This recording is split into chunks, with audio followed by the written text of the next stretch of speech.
Hi everyone. எனக்கும் என் ஹஸ்பண்டுக்கும் முருகன் மேலே எப்படி இவ்வளோ ஒரு அட்ராக்ஷன் வந்துச்சுன்னு எங்களுக்கே தெரியல.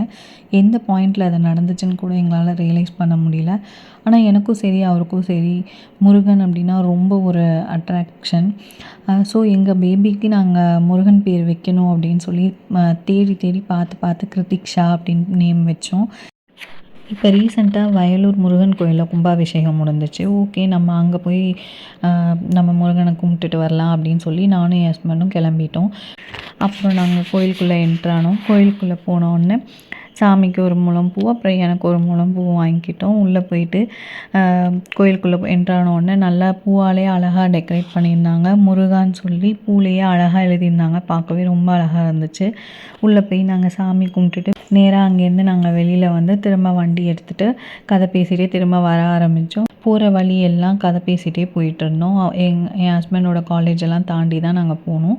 ஸோ அவங்க ஃப்ரெண்ட்ஸ் கூட அங்கே நடந்தது இந்த கதையெல்லாம் வந்துட்டு சொல்லிட்டு வந்துட்டு இருந்தார்.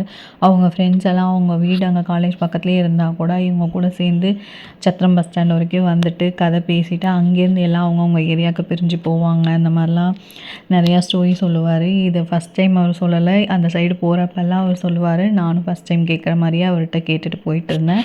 வர வழியில் ஒரு காஃபி கடையில் நிப்பாட்டி ஸ்நாக்ஸ் அண்ட் காஃபி குடிச்சிட்டு நாங்கள் எங்கள் வீட்டுக்கு வந்துட்டோம்.